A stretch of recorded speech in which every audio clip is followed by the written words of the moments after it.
Permettez-moi de faire une analogie entre les programmes informatiques et les recettes de cuisine. Il existe de nombreux points communs entre un logiciel et une recette, avec une liste d'étapes à suivre, des règles qui déterminent à quel moment vous avez fini ou comment revenir en arrière. À la fin, on obtient un certain résultat. Si vous aimez cuisiner, vous échangez sans doute vos recettes avec vos amis et vous êtes probablement amené à les modifier. Si vous avez modifié votre recette, que le résultat vous plaît et que vos amis s'en régalent, il y a des chances pour que vous leur donniez la nouvelle version de cette recette. Et maintenant, imaginez un monde dans lequel vous ne pourriez pas changer votre recette parce que quelqu'un aurait décrété qu'il est impossible de la modifier. Et imaginez que si vous partagiez quand même la recette avec vos amis, ils vous traiteraient de pirate et feraient tout pour vous envoyer en prison pendant des années.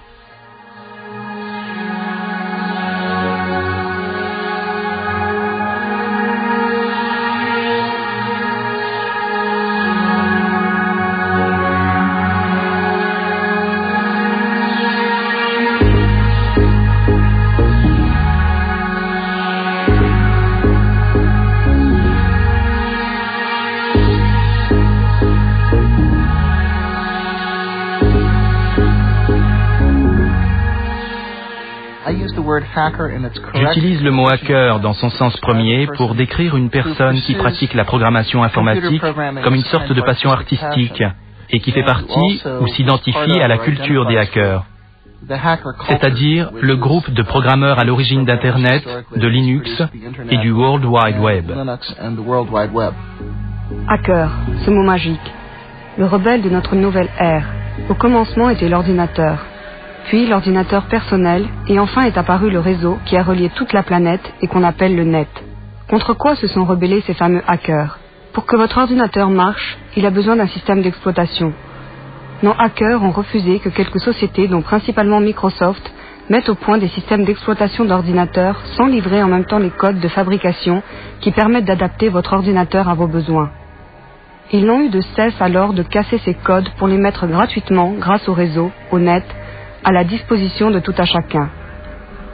C'est ainsi qu'a débuté cette nouvelle guerre postmoderne entre Bill Gates, patron multimilliardaire de Microsoft, et quelques insolents et impertinents programmeurs qui refusent le système clos dans lequel veut les enfermer le mania de l'informatique. Un petit génie de Finlande a lancé sur le réseau un nouveau système d'exploitation d'ordinateurs et une armée de programmeurs de par le monde a travaillé avec lui pour faire évoluer et aboutir ce système qui concurrence frontalement Microsoft et qu'on appelle Linux. Linus Torvalds a créé un système informatique qui a pris toute l'industrie par surprise. Linux, un système d'exploitation aujourd'hui utilisé sur 8 millions d'ordinateurs à travers le monde. Le magazine Wired considère ce jeune homme comme le nouveau chaman Vin Minen et déclare que son système d'exploitation Linux est le plus magnifique produit d'Internet. Le fait que Torvalds distribue Linux gratuitement et révèle son code source sous-jacent en a fait quasiment un personnage culte. Linus Torvalds, génie de l'informatique, qui rêve de battre Bill Gates de Microsoft. Est-ce vraiment possible? Certains disent que Linus Torvalds a accompli un miracle.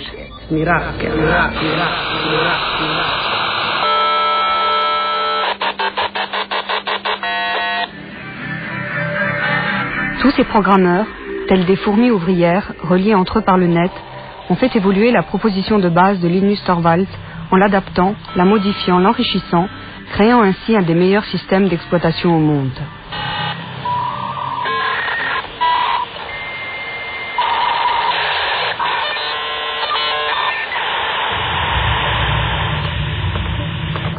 Je ne voulais pas que quelqu'un d'autre fasse la même chose que moi en essayant de trouver quelque chose comme Linux.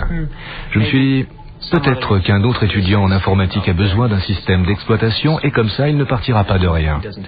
Je ne voulais pas me battre contre des moulins à vent. Ce n'était pas Don Quichotte contre le reste du monde essayant de créer le meilleur des mondes possibles.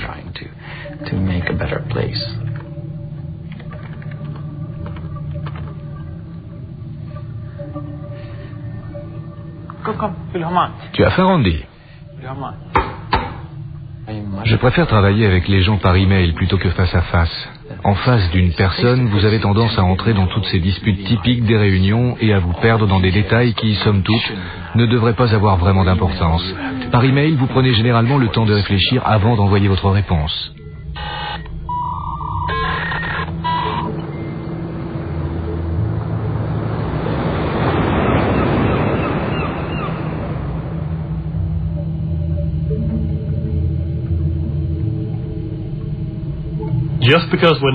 Le simple fait que nous ne soyons pas tous dans la même pièce ne veut pas dire que nous ne soyons pas ensemble au sens social du terme.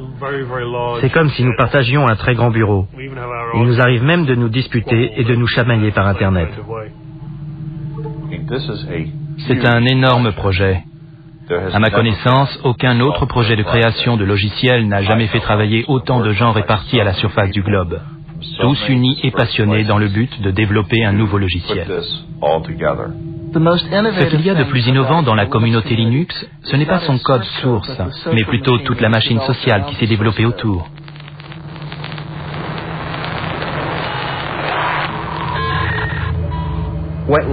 Pour expliquer ce qu'est Linux, je dirais que chaque ordinateur est différent. Chaque lecteur de disquette est différent. Chaque disque dur est différent. Chaque contrôleur vidéo est différent. Et Linux est la chose qui sait comment faire en sorte que tous ces composants de l'ordinateur exécutent une tâche simple, telle que enregistrer le fichier sur le bureau, ou lire le fichier qui se trouve sur cette disquette, ou encore dessiner cette image à l'écran. Linux sait comment parler à ces différents composants matériels et leur permet d'effectuer les opérations courantes pour lesquelles nous utilisons chaque jour nos ordinateurs.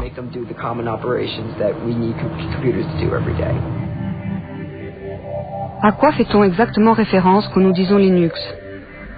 Certains font référence au système d'exploitation informatique globale sur lequel repose tout ce qui se passe à l'intérieur de votre ordinateur. D'autres utilisent le mot Linux pour désigner la partie la plus importante du programme, le noyau ou le cœur.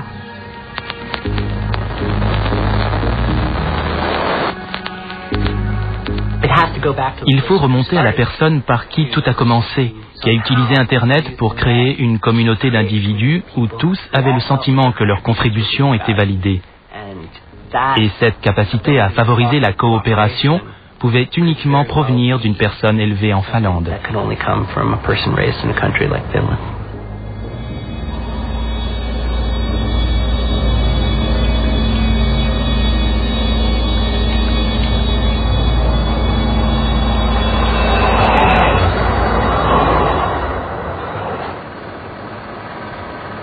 « 1969. Une si belle année. Les premiers pas de l'homme sur la Lune. Le festival de Woodstock. La naissance d'ARPANET, ancêtre d'Internet.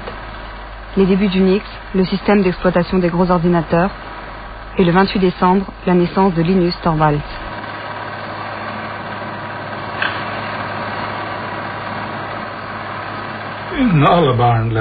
Tous les enfants apprennent surtout en jouant. C'est pourquoi il était vraiment très important que Linus entre dans le monde de l'informatique qu'au moment où les ordinateurs étaient encore assez simples. Pour un garçon de 10-12 ans, c'était facile d'appréhender ce qui se trouvait à l'intérieur de l'ordinateur, d'en comprendre l'essence. Pour les garçons et les filles d'aujourd'hui, il est bien plus difficile de comprendre le même genre de choses, parce qu'il y a bien trop de niveaux et de couches d'éléments compliqués dans les ordinateurs actuels pour développer le type d'instinct et de compréhension que Linus a acquis par le jeu.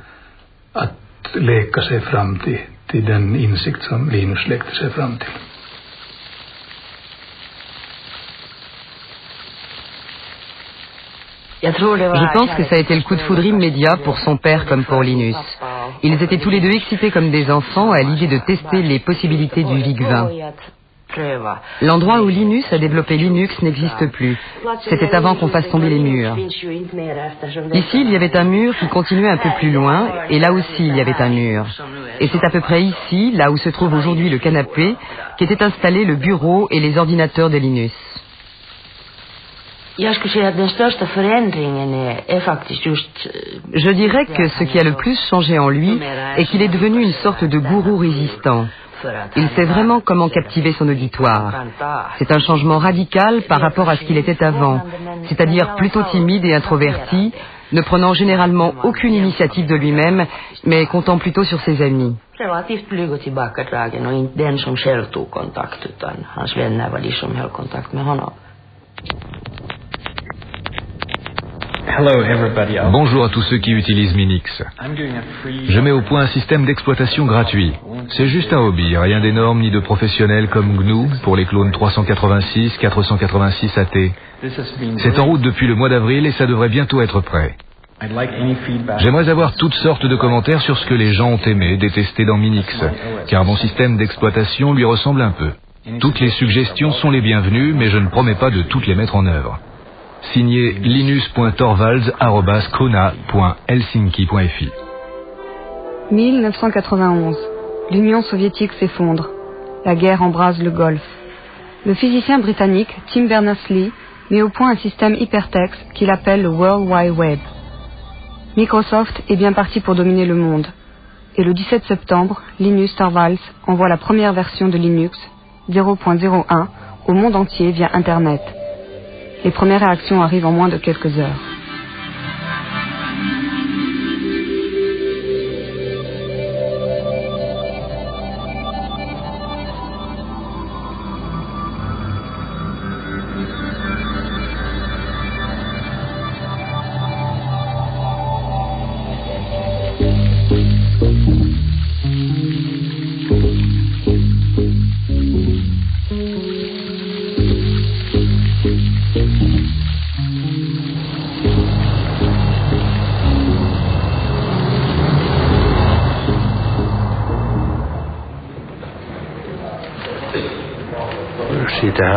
On a commencé à entendre parler de ce programme à la cafétéria. On disait qu'il avait commencé à être distribué sur le net. Puis on a entendu parler de ce Linus, du genre d'homme qu'il était. Mais en fait, il s'était déjà distingué auparavant par l'excellence de ses résultats.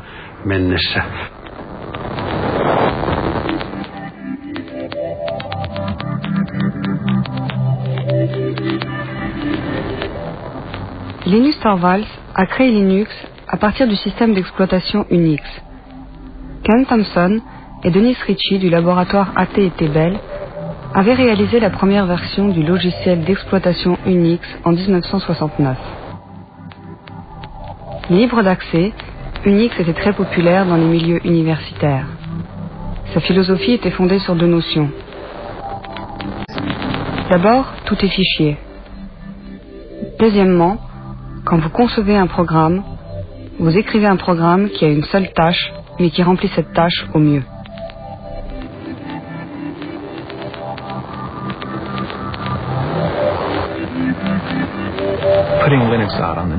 Il nous a semblé naturel de sortir Linux sur le net. Il y avait plein de bonnes raisons à cela. Notamment le fait que ce soit une bonne idée de rendre Linux disponible de façon à ce que les autres puissent le tester et m'envoyer leurs commentaires. Linus avait le choix entre deux choses. Il pouvait distribuer Linux gratuitement ou essayer de le vendre. Linux ne serait jamais devenu si important si Linus Torvalds avait essayé d'en tirer un bénéfice commercial. Personne ne l'aurait acheté. Ça aurait été un coup d'épée dans l'eau. Ça fait un petit bout de temps qu'on est là. La distribution de Linux en est à sa 3e génération.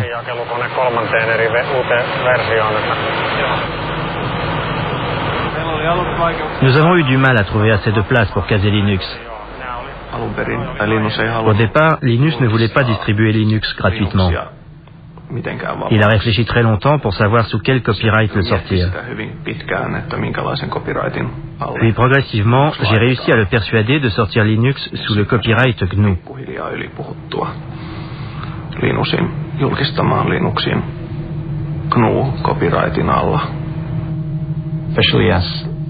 Surtout parce que le programme de compilation que j'utilisais avait été sorti sous la licence GPL. J'ai donc fini par décider d'utiliser la GPL.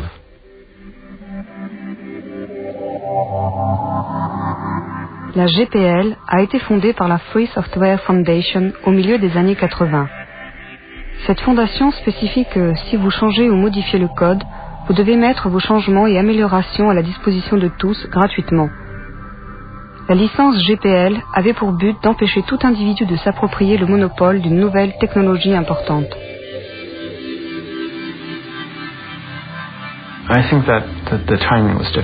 Je pense que le moment était le bon. Un an plus tôt, je ne pense pas que ça aurait pu marcher. Un an plus tard, quelqu'un d'autre aurait sorti quelque chose de similaire. Internet n'avait pas encore vraiment démarré auprès du grand public, mais il s'était déjà bien développé dans les réseaux universitaires.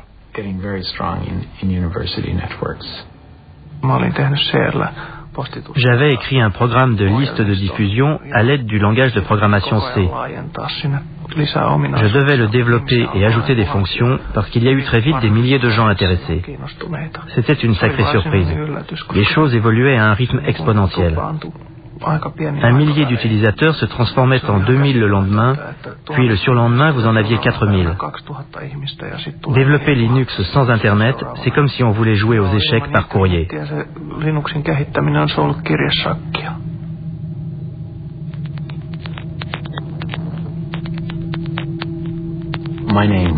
Mon premier choix de nom était Freaks, F-R-E-A-X, pour exprimer à la fois l'idée de free, libre et gratuit, et de freak, bizarre, sans oublier le X pour Unix. Je n'aimais pas l'idée de l'appeler Freaks. Ce n'était pas un nom très vendeur. Harry Lemke, qui a mis Linux sur site FTP, pensait que c'était une mauvaise idée et détestait vraiment ce nom. Quand il a lancé le site FTP, il l'a appelé Linux, parce qu'il savait que c'était le nom qui marcherait. Le nom est resté et Linux est nettement meilleur. The name stuck, and Linux is the much better name.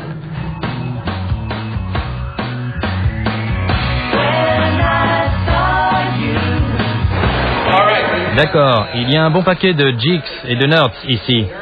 La première question de la catégorie Easy, facile, comment prononcer Linux?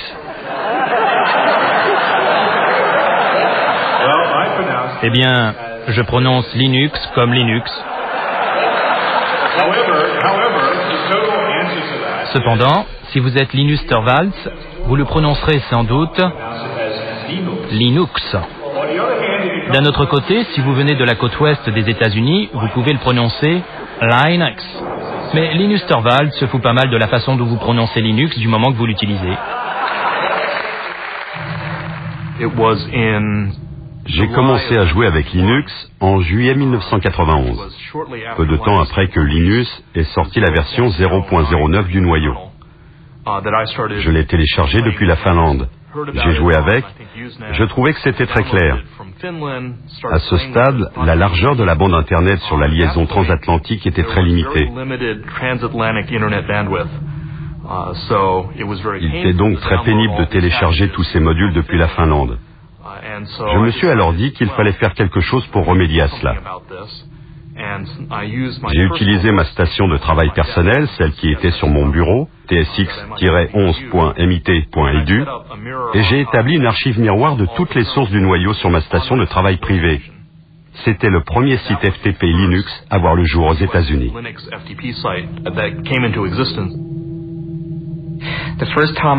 La première fois que j'ai reçu Linux, je l'ai téléchargé sur disquette. Ensuite, je l'ai installé sur l'une des machines du laboratoire informatique de l'université de Pennsylvanie. D'ailleurs, je me suis fait jeter dehors ce jour-là. Mais voilà, c'était ma première expérience de Linux.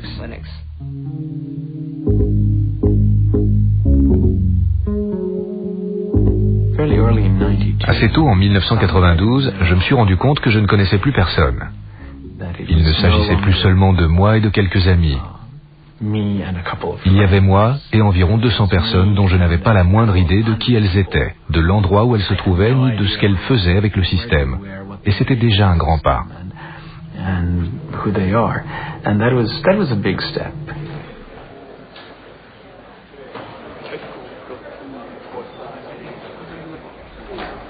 En 1994, la version 1.0 a été très importante à mes yeux, parce qu'elle nous a demandé énormément de travail. C'était sans aucun doute une étape cruciale dans l'utilisation commerciale de Linux.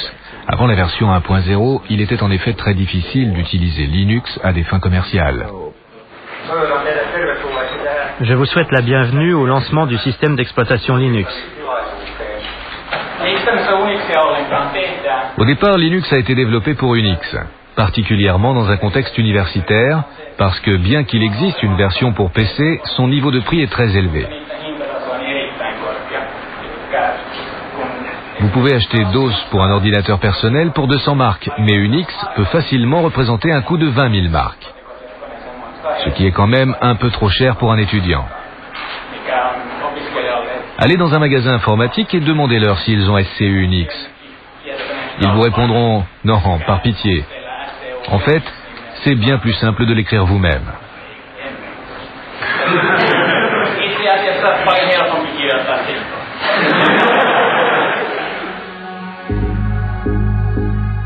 Le processus de développement de Linux est étrange. Il ne repose sur aucune hiérarchie apparente. Tout le monde peut soumettre ses suggestions de changement du code, mais il y a une personne qui dirige, qui prend les grandes décisions et qui sélectionne les meilleures idées. Linus, le dictateur bienfaisant.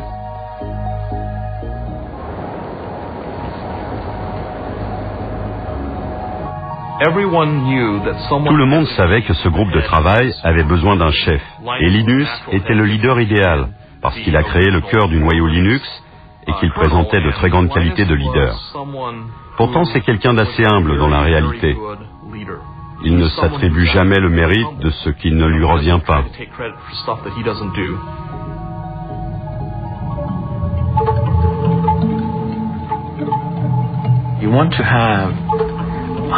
Je voulais que des centaines, des milliers de personnes travaillent sur le noyau en même temps, mais je ne tenais pas à ce qu'elles se marchent sur les pieds. Autrement, vous passez votre temps à résoudre des conflits. Vous vous retrouvez constamment pris dans des débats passionnés. Au départ, je pensais utile de présider cette hiérarchie, que les autres étaient comme mes lieutenants. Mais les choses ont changé. Il s'agit davantage d'un web of trust, un réseau de confiance dans lequel je fais confiance aux gens, qui eux-mêmes font confiance à d'autres personnes.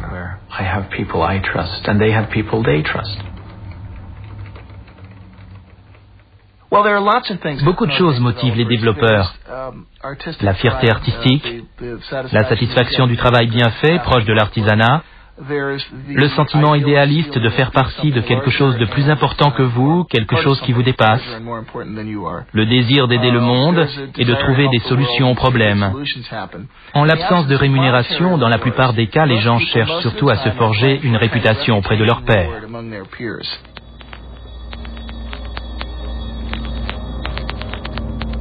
L'un des points forts du développement de Linux, c'est que quasiment chaque auteur de logiciel peut être directement contacté par email.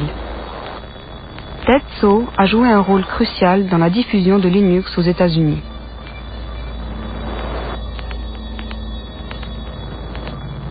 Pour être honnête, c'est très facile de dire « Si nous étions décisionnaires, nous ne ferions pas ces choses-là. » Mais on ne recevrait pas tous ces emails nous demandant « S'il vous plaît, je voudrais cette nouvelle fonctionnalité. » Donc je ne sais pas ce que je ferais si j'étais vraiment décisionnaire. Dave Miller étudie les changements que les développeurs souhaitent apporter au noyau, au cœur du système. Il fait office de relais entre les programmeurs de par le monde et le roi Linus. La façon dont nous travaillons est la suivante. Vous pouvez parler toute la journée d'une grande idée ou d'une solution géniale, mais vous devez nous proposer quelque chose. Montrez-moi quelque chose de concret, envoyez-moi un morceau de code, quelque chose de tangible que je puisse tester par moi-même, pour me faire une idée de ce dont il s'agit, plutôt que de parler toute la journée du sujet de façon abstraite. Alan Cox, hacker de génie, est le collaborateur le plus proche de Linus, son bras droit.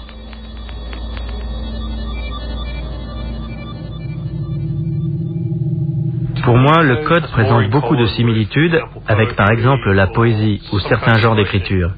Sa beauté réside dans sa structure et dans le fait de classer les idées une par une de façon claire. Si le code est bon, vous pouvez le lire sans commentaire. Vous comprendrez immédiatement pourquoi il a été écrit et combien il est élégant. Vous recherchez un code à la fois élégant et clair, mais qui ne repose pas sur des astuces de programmation, qui ne fasse pas d'hypothèses qui risqueraient de s'avérer fausses à l'avenir. Parce que la dernière chose que vous voulez, c'est avoir trop de code dans le noyau final. Dans le noyau Linux, en général, le code ne nécessite pas trop d'efforts pour fonctionner. Le but n'étant pas de programmer et de reprogrammer à l'infini.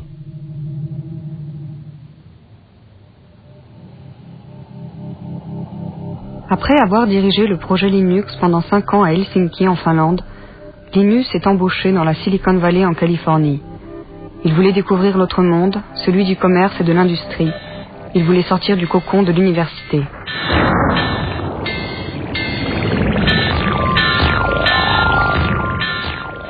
Vous êtes une figure peu orthodoxe dans l'univers de la Silicon Valley.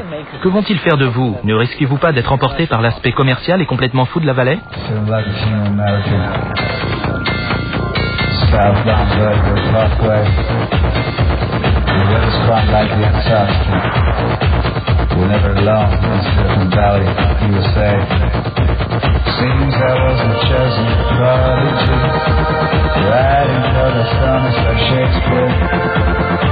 Some sort of afternoon, they couldn't even get near.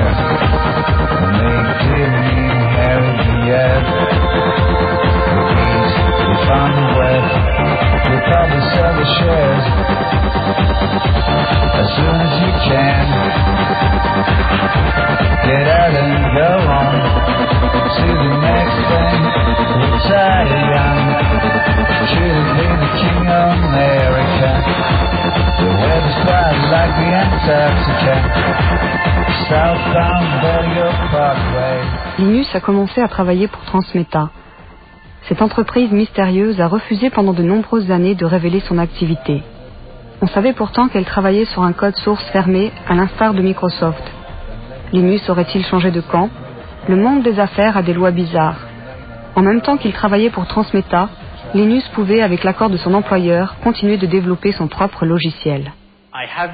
On a tout fait pour m'obliger à être l'icône de Linux et de la communauté open source dans son ensemble. Même si je n'étais pas celui qui avait initié l'idée de l'open source.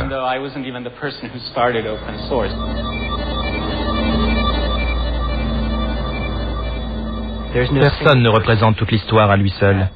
Et il n'y a pas qu'un seul point de départ. C'est comme le bambou. Vous ne savez pas où il commence ni où il finit.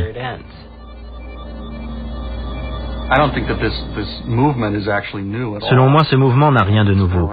C'est dans l'air depuis un bon moment. Souvenez-vous, dans les années 70, l'attitude générale que nous avions autour d'Unix, même si techniquement il ne s'agissait pas d'un code source ouvert et qu'il n'était pas gratuit. On devait absolument obtenir cette licence d'AT&T. Mais à l'époque, ce n'était pas un problème. Généralement, vous pouviez partager les choses gratuitement et librement.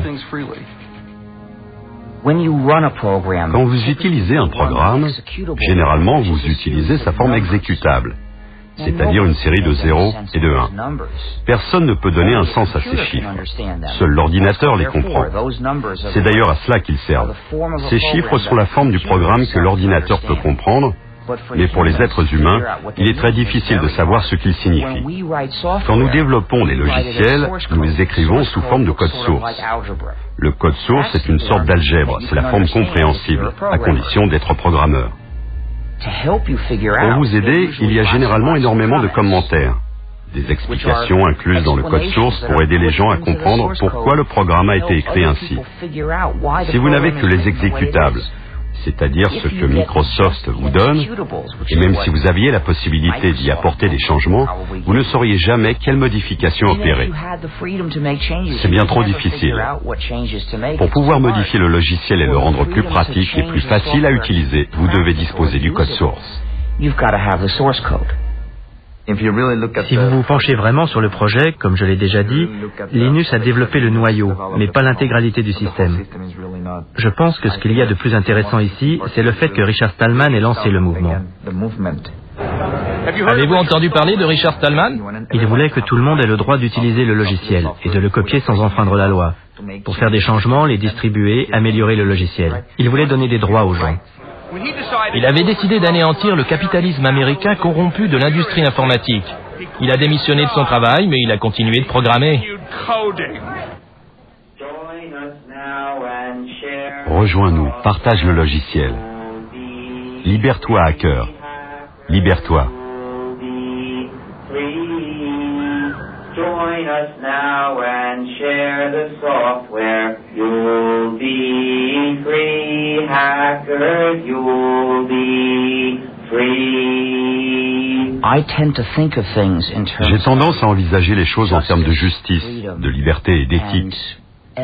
J'ai lancé l'idée en novembre 1983, mais tout a commencé en janvier 1984, lorsque j'ai démissionné de mon poste au MIT pour commencer à développer un système d'exploitation gratuit que j'ai baptisé GNU.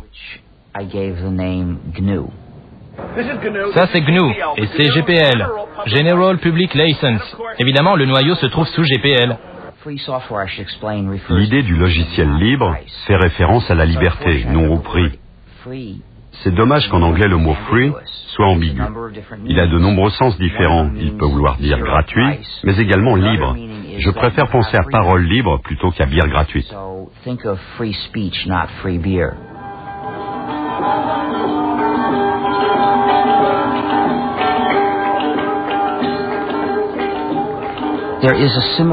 Il existe une similitude entre le folklore, quand un poème ou une chanson s'affine ou change de forme d'un narrateur et d'un chanteur à l'autre, et la façon dont le logiciel libre s'améliore.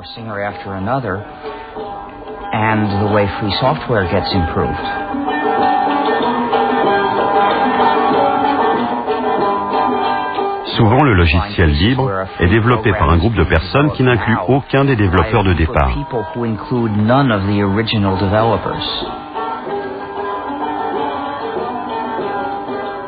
En 1991, nous avions presque terminé le système GNU.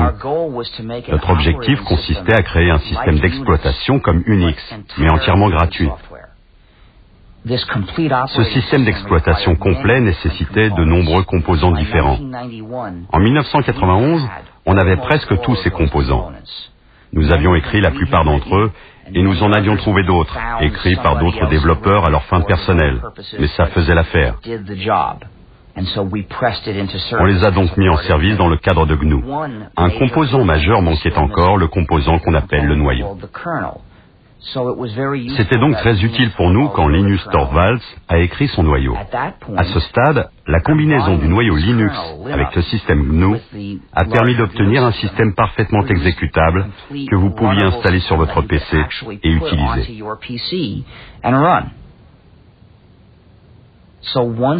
Une fois Linux développé, le système GNU était en fait finalisé et il a commencé à devenir de plus en plus populaire. Mais au même moment, quelque chose de malheureux s'est produit. Les gens qui utilisaient le système GNU ne se sont pas rendus compte qu'il s'agissait du système GNU. Ils ont commencé à appeler Linux l'ensemble de la combinaison. Et cette erreur s'est répandue. Pour ceux qui travaillaient sur le projet GNU, il était très difficile d'attirer l'attention de l'utilisateur sur ces questions éthiques et politiques.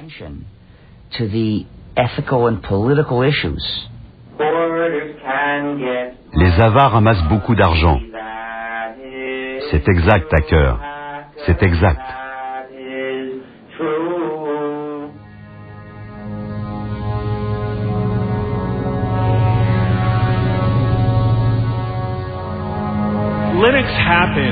Linux a vu le jour sans l'aide de riches investisseurs, voire en dépit de cette aide. Comment faire pour préserver la magie si on investit autant d'argent dans Linux? Lorsque Linux a commencé à être commercialisé, les gens se sont dit « Oh non, on veut garder notre petit projet pour nous tout seuls et personne ne doit faire d'argent avec ». D'accord, mais dans le monde réel, les gens utilisent les choses pour faire de l'argent. Les États-Unis sont une société capitaliste. L'Europe est une société capitaliste. Pour que les entreprises puissent commencer à utiliser Linux, elles ont besoin d'avoir affaire à quelqu'un qui soit capable de leur apporter le support qu'elles attendent, de leur vendre le matériel, ce genre de choses. Et les gens qui vendent le matériel et le support vont gagner de l'argent.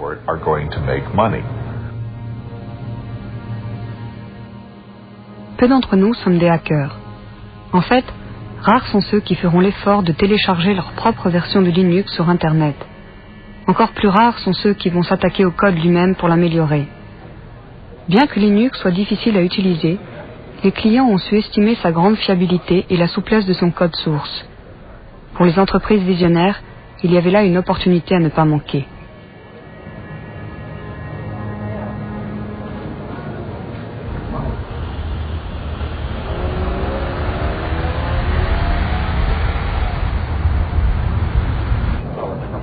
Red Hat ne cherchait pas vraiment à avoir un meilleur système d'exploitation que Microsoft ou Sun Microsystems.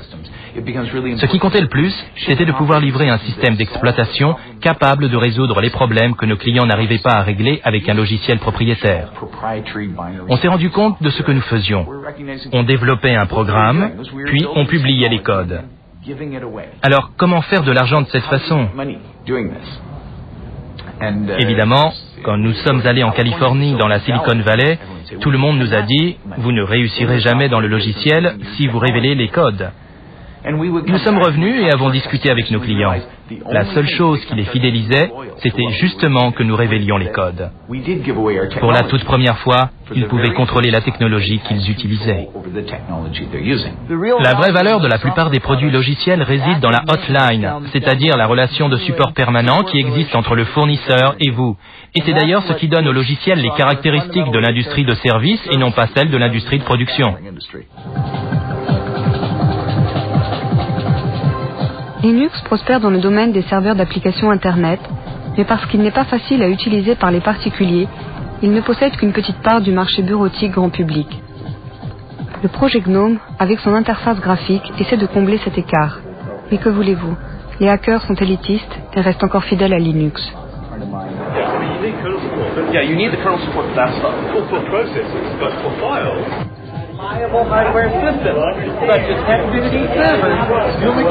Hey, regardez qui est là. C'est un pingouin. Bonjour pingouin. C'est Tux en fait. Salut Tux. Le travail de Linus Torvalds donne naissance à encore plus de millionnaires et de milliardaires. Il donne même des cheveux gris à l'homme qui est de loin le plus riche du monde, Bill Gates. Microsoft utilise un modèle très traditionnel. Ils produisent un code source fermé. Ils le mettent sur CD et ils le vendent. Ils prennent tout le travail de développement à leur charge. Et tout leur revient. Une fois que vous êtes dans ce métier, il est très difficile de changer de culture, comme par exemple de s'orienter vers un métier de coopération où les programmes sont utilisés pour révéler le code.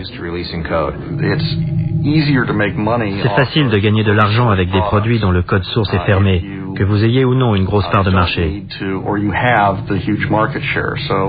Par exemple, actuellement Microsoft n'est pas vraiment incité à ouvrir son code. Ce n'est pas dans son intérêt. Mais je pense que Microsoft sera forcé d'y arriver.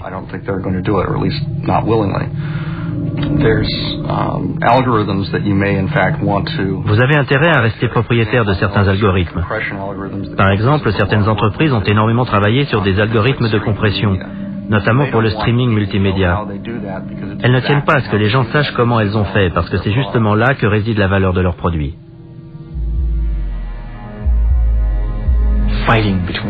La fameuse lutte entre Linus, leader de Linux, et Bill Gates, leader de Microsoft, commence à prendre un aspect vraiment personnel.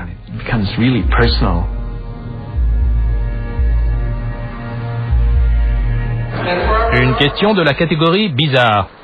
À qui appartiennent ces lèvres? Je vais vous le dire. Ce sont les lèvres de Bill Gates en train de raconter un mensonge de plus.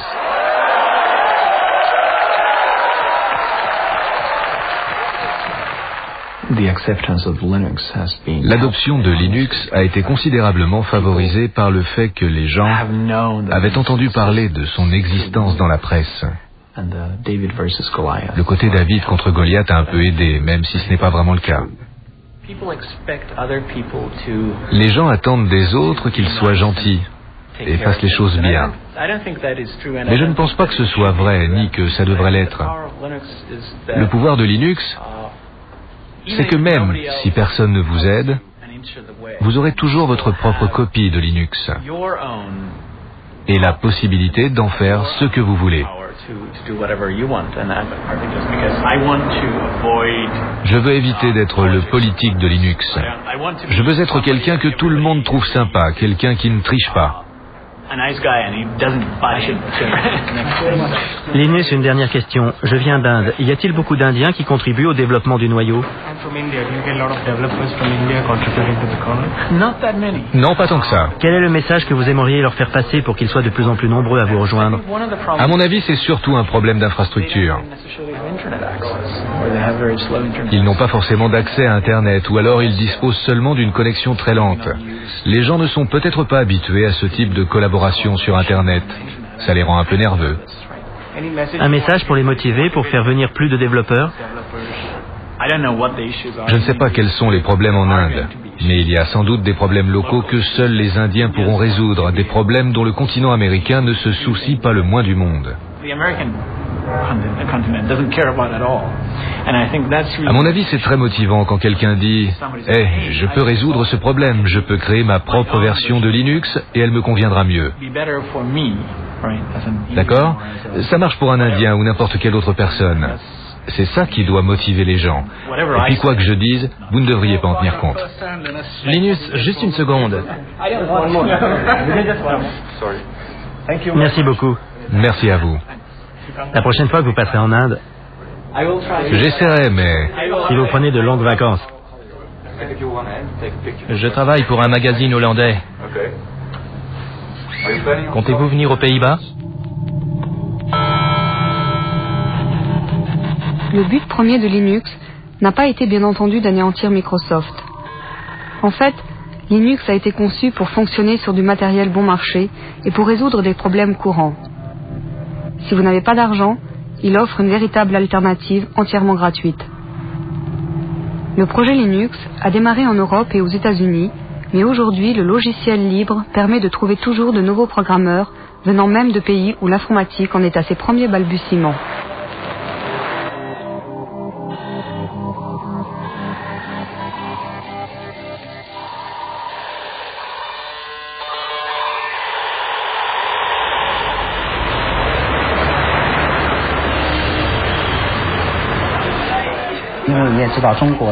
La société Red Flag est spécialisée dans la recherche, le développement et la commercialisation de systèmes d'exploitation basés sur Linux.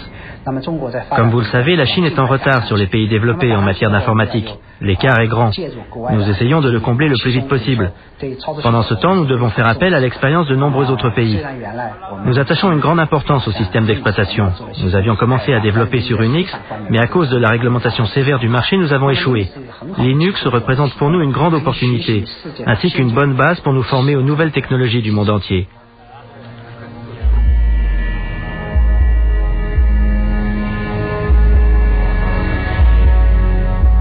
C'est le plus grand transfert de richesse que l'on ait jamais vu entre ce que l'on appelle le Nord industrialisé, disons l'Europe et les États-Unis, et le tiers-monde.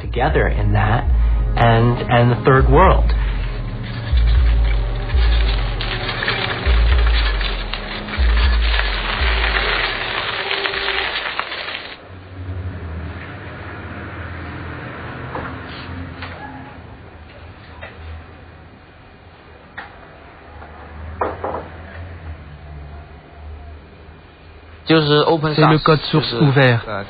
Je pense que c'est très important pour beaucoup de gens. J'aime la philosophie et j'aime analyser les choses sous l'angle de la philosophie. Je pense que l'ouverture du code source est en accord avec l'esprit de la science, c'est-à-dire l'accès libre et sans aucune restriction à l'information. Rien ne devrait être caché. C'est ma première impression de Linux.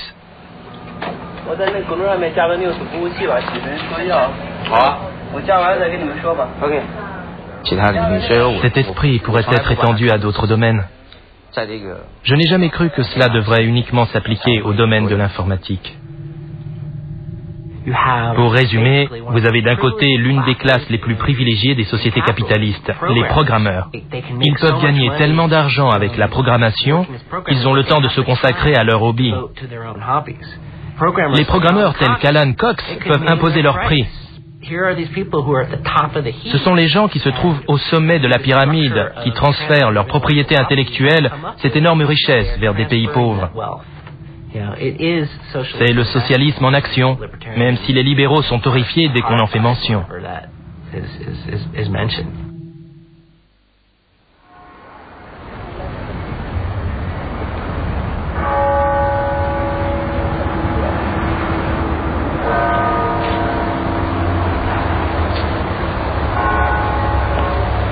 Les projets open source ont été comparés au développement de la science.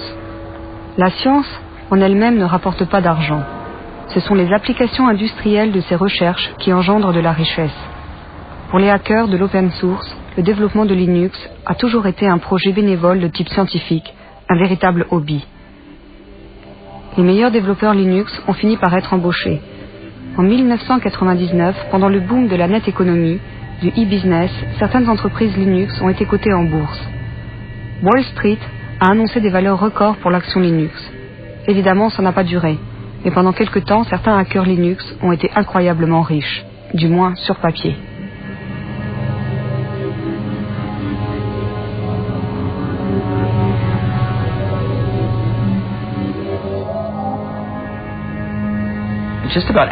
Avant cette folie boursière, tous ceux qui participaient au développement du noyau et qui gagnaient de l'argent avec Linux sont restés assez fidèles à ces valeurs, en acceptant des postes dans de nouvelles entreprises.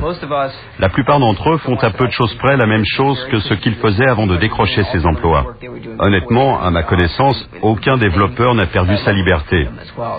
Je continue à lire des suggestions de modifications tous les jours, comme je l'ai toujours fait. Je les soumets à Linus, comme je le faisais avant notre introduction en bourse. Certains d'entre nous conduisent peut-être de plus belles voitures, c'est à peu près la seule différence. Et peut-être qu'on mange plus souvent des sushis. Certaines personnes ont eu de la chance. Elles ont rejoint la bonne entreprise au bon moment et se sont débrouillées pour profiter de l'introduction en bourse.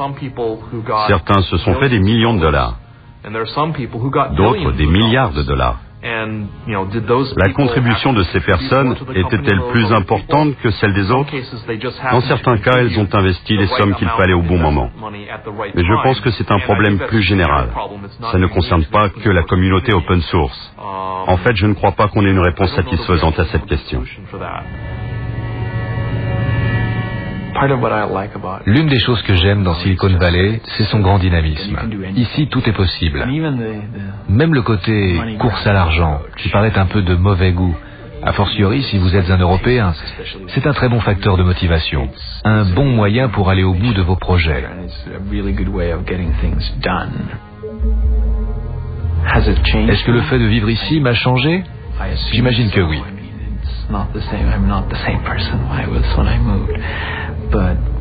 Je ne suis plus le même qu'à mon arrivée, mais je ne crois pas être plus intéressé par l'argent qu'avant.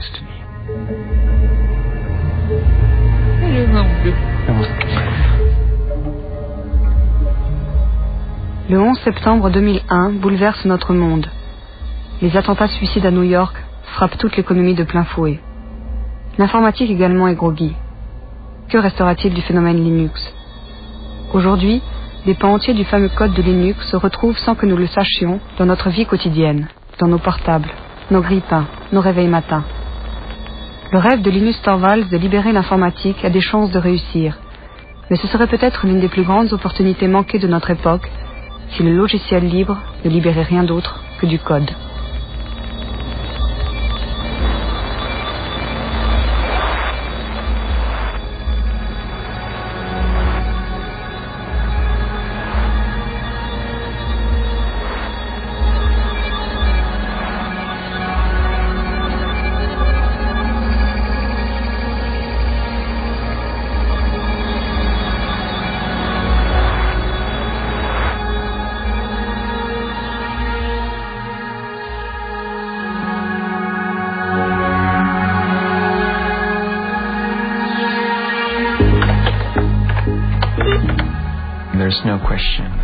La question n'est pas de savoir si les progrès technologiques vont rendre Linux obsolète à un certain stade.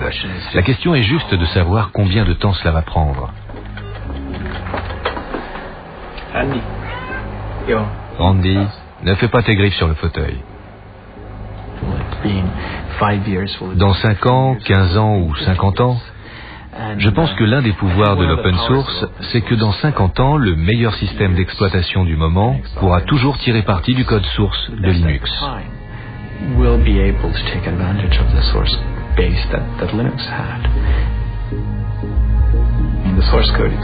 Dans une certaine mesure, le code source est la mémoire de Linux, et les gens pourront toujours l'utiliser comme une sorte de référence.